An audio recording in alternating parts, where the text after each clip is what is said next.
भूतिया बुढ़ा। ये कहानी आज से 50 साल पहले की है।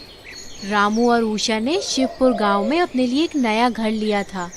उषा नए घर को लेकर बहुत खुश थी। उस समय घरों में नल नहीं हुआ करते थे, इसलिए उषा कुएं में से घर के लिए पानी लेने जाती थी। उस कुएं पर गांव की दूसरी औरतें भी पानी भर रही थी। तुमको तो इस गांव में पहले कभी नहीं देखा। नई आई हो क्या इस गांव में? हाँ, हम आज ही इस गांव में आए हैं। हमने गांव का वह जो सबसे बड़ा घर है ना, वो खरीदा है। अरे तुम्हारी मती मारी गई थी क्या जो उस घर को तुम लोगों ने खरीद लिया? वो घर तो भूतिया है। राम राम राम राम। अब तो तुम्हारी भगवान ही रक्षा करेगा। कुछ भी मत बोलिए। अरे आजकल तो भलाई का जमाना ही नहीं है। हम इसकी भलाई के लिए इसे सचेत कर रहे हैं तो ये हमें ही झूठा कह रही है। जाओ, हमें क्या है। जब भूत तुम दोनों पति पत्नी को कच्चा चबा जाएगा ना, तब समझ आएगा। गांव की औरतों की बातें सुनकर उषा की हालत ऐसी हो गई थी जैसे काटो तो खून नहीं। भूत की बात सुनकर उषा बहुत ज्यादा ही डर गई थी। फिर उषा पानी लेकर घर पहुंचती है। मुझे इस घर में नहीं रहना है, चलो यहाँ से। अरे पागल हो गई हो क्या? कुछ भी बोल रही हो। क्यों नहीं रहना है? आज गांव की औरतें बता रही थी कि इस घर में किसी का भूत रहता है। ना रे बाबा ना, मुझे भूत के साथ रहने का कोई शौक नहीं है। तुम भी कहाँ गांव वालों की बातों में आ गई। सब जलते हैं हमसे क्योंकि गांव का सबसे बड़ा घर हमारे पास जो है। ये भूत भूत की बात अपने मन से निकाल दो। उषा भी सोचती है कि शायद रामू का कहना सही है। दूसरे दिन रामू काम से बाहर जाता है और उषा घर का सामान जमाने लगती है। तभी उषा को ऐसा लगता है जैसे उषा के पीछे कोई खड़ा है। उषा घबराकर पलट कर देखती है, लेकिन उसे कोई दिखाई नहीं देता। मुझे ऐसा लगा जैसे कोई मेरे पीछे खड़ा है। ये मेरा वहम था या सच में कोई मेरे पीछे था? कहीं गांव वाले सच तो नहीं कह रहे थे? लेकिन उषा अपने डर पर काबू करती है और फिर से अपने कामों में लग जाती है। थोड़ी देर में उसको कमरे में किसी के चलने की आवाज़ सुनाई देती है। रामू को मैंने पहले ही कहा था कि इस घर में भूत है, लेकिन ये रामू तो मेरी कभी नहीं सुनता। अपनी जान बचानी है तो भाग ले उषा यहाँ से। ऐसा कहकर उषा घर से बाहर जाने के लिए निकलती है। तभी उसे दरवाजे पर रामू मिलता है। अरे ओ मेरी उषा, कहाँ भाग रही हो घर के बाहर? रामू, इस घर में सच में भूत है। जब मैं काम कर रही थी तो मुझे ऐसा लगा जैसे मेरे कोई पीछे खड़ा है और कुछ देर बाद मुझे घर में किसी के चलने की आवाज़ सुनाई दी। अभी चलो यहाँ से, मुझे इस घर में नहीं रहना। अरे दिमाग ठिकाने में है या नहीं? पूरी जमा पूंजी करके इस घर को खरीदा है। इस घर में कोई भूत प्रेत नहीं है। अरे ये सब तुम्हारा वहम है। रामू और उषा की बात सुनकर गांव का आदमी दीनू वहाँ आ जाता है। अरे भाई, तुम्हारी बीवी बिल्कुल सच बोल रही है। इस घर में एक गुड्ढे की आत्मा रहती है। अरे हम गांव वालों ने कई बार उसे घर में देखा है। अगर अपनी जान प्यारी है तो यहाँ से भाग जाओ। अरे तुम्हें किसने बुलाया है भाई? क्यों बेवजह आग में घी डाल रहे हो हैं? हमें तुम्हारे ज्ञान की कोई जरूरत नहीं है। चलो जाओ यहाँ से। फिर रामू अंदर जाता है और घर के कोने कोने को देखता है, लेकिन उसे वहाँ कोई नहीं दिखाई देता। वो कोई इंसान नहीं है जो तुम्हें दिखाई दे। भूत है, भूत। अरे भूत भूत नहीं है, सब तुम्हारे दिमाग का वहम है। फिर 2-3 दिन सब कुछ सामान्य रहता है। जब एक दिन रामू दूसरे कमरे में टीवी देख रहा था और उषा किचन में काम कर रही थी, तभी अचानक ही किचन के बर्तन गिरने लगते हैं। हे भगवान, ये क्या हो रहा है? अरे सुनो जी, आओ इधर आओ, देखो तो क्या हो रहा है। अरे क्या हुआ? काहे गला फाड़ रही हो?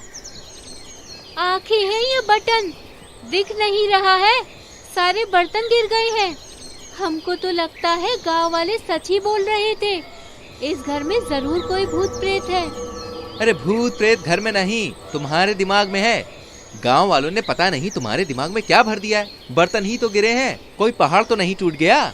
ऐसा कहकर रामू वहाँ से जाने लगता है। तभी किचन के सारे बर्तन हवा में इधर उधर उड़ने लगते हैं। ये देखकर रामू की हालत खराब हो जाती है। रामू डरकर कांपने लगता है। अरे उषा, हमको बचाओ। इस घर में तो सच में कोई भूत है। अब क्या करें? अब समझ में आया, भूत है। हम तो पहले ही कह रहे थे। इस घर में जब से आए तब से कुछ न कुछ अजीब सा हो रहा है। तभी एक आवाज चारों तरफ गूंजने लगती है। ये मेरा घर है, चले जाओ यहाँ से, चले जाओ। तभी एक बुढ़े आदमी की आत्मा वहाँ पर आ जाती है और उषा की तरफ बढ़ने लगती है। फिर उषा के शरीर के अंदर प्रवेश कर लेती है। वह आत्मा जैसे ही उषा के शरीर के अंदर प्रवेश करती है, उषा की आंखें पूरी तरह से लाल हो जाती हैं और नाखून लंबे लंबे, बाल तो उसके पैरों को छूने लगते हैं। उषा बहुत ही भयानक दिखने लगती है। कौन हो तुम? क्यों हमारी बीवी को परेशान कर रहे हो? अरे छोड़ दो हमारी बीवी को भाई। ये घर मेरा है, तुमने यहाँ रहने की गलती की है, तुम्हें तो मरना ही होगा। पर ये घर तो कालू राम का है, इसे तो हमने खरीदा है, हमें नहीं पता था कि ये घर आपका है। हमें माफ कर दो, हमें जाने दो। अगर तू अपनी बीवी को बचाना चाहता है तो तुझे कालू राम को सजा दिलानी होगी, क्योंकि ये घर मेरा है। तो ये घर आपका है, तो कालू राम ये क्यों कह रहा है कि ये घर उसका है? बुढ़े आदमी की आत्मा रामू को सच्चाई बताती है।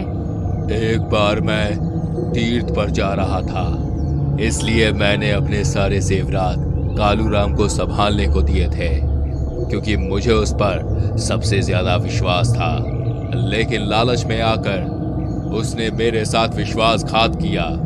जब मैंने वापस आकर उससे अपना धन मांगा तो उसने मुझे वापस देने से मना कर दिया। फिर मुझे मारकर मेरे शरीर को पीछे वाले कमरे की दीवार में चुनवा दिया और मेरा घर हथिया लिया। जब तुम मेरे कातिल को सजा दिलाओगे तभी मैं तुम्हारी बीवी को छोड़ूंगा।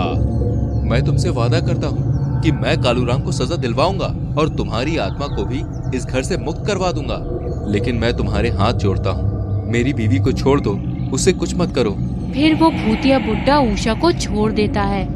दूसरे दिन रामू अपने वादे को पूरा करने के लिए कालू राम को हवेली के बाकी के बचे हुए पैसे देने का लालच देकर अपने घर बुलाता है।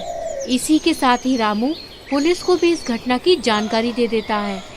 अरे रामू भाई, मैं पैसे का इतना भी लालची नहीं हूँ कि कुछ दिन पैसे का इंतजार नहीं कर पाता। आराम से पैसे का इंतजाम कर लेते। तुम्हें पैसे का लालच है या नहीं, ये तो अभी पता चल जाएगा। कोई इतना लालची कैसे हो सकता है कि लालच के लिए किसी की भी जान ले ले? क्या किसी की जान तुम्हारे लालच से बड़ी नहीं है? अरे अरे अरे, ये क्या कह रहे हो भाई? पगला गए हो क्या? हम इतने लालची इंसान नहीं है कि पैसे के लिए किसी की जान ले लें। दरोगा साहब, यही है आपका मुजरिम, इसे पकड़ लीजिए। हमें सब पता चल गया है कि तुमने इस घर के मालिक को मारकर इस घर को हथिया लिया है। अब सच सच बता दो कि तुमने उसकी लाश को कहाँ दफनाया है। अब तो कालूराम के पास सच बोलने के अलावा कोई रास्ता ही नहीं था। फिर कालूराम दरोगा को वो दीवार दिखाता है जहाँ उसने उस बुढ़े आदमी की लाश को दफनाया था। हमें माफ कर दीजिए दरोगा साहब, हमसे गलती हो गई, हमने तो लालच में आकर ये सब कर दिया। फिर दरोगा के कहने पर रामू उस दीवार को तोड़ता है। दीवार के टूटने पर उस व्यक्ति का कंकाल वहाँ पर मिलता है, जिससे कालूराम का जुर्म साबित हो जाता है। तभी उस बुढ़े आदमी की आत्मा भी वहाँ पर आ जाती है। तुम मेरे साथ इतना बड़ा विश्वासघात करोगे, ये मैंने कभी भी नहीं सोचा था। तुम्हारे जैसे लोगों के कारण ही लोगों का इंसानियत और विश्वास पर से भरोसा उठ जाता है। मैं चाहता तो तुम्हें मार भी सकता था, लेकिन मैं ये चाहता था कि तुम्हारा जुर्म दुनिया के सामने आए। हम सभी को ये बात हमेशा याद रखनी चाहिए कि अपनी किस्मत से ज्यादा और अपनी किस्मत से कम हमें कभी नहीं मिल सकता। दूसरों की संपत्ति और धन पर लालच करने वाले लोगों का अंत यही होता है। कालूराम को सजा मिलने से उस बुढ़े की आत्मा को शांति मिल जाती है। दोस्तों, हम सभी को ये बात हमेशा याद रखनी है कि लालच का परिणाम बहुत बुरा होता है। दूसरों की संपत्ति पर लालच करने वाले लोग जीवन में कभी भी सुखी नहीं रहते। इसलिए लालच से दूर रहिए और ईमानदारी की रोटी खाइए। हाँ, मजा आया ना कहानी देख के? तो जल्दी से हमारी वीडियो को लाइक करो और शेयर करो। और ऐसी और कहानियाँ देखनी है तो चैनल को सब्सक्राइब करो और हाँ, घंटी को दबा देना। मिलते हैं एक और कहानी के संग। ख्याल रखना।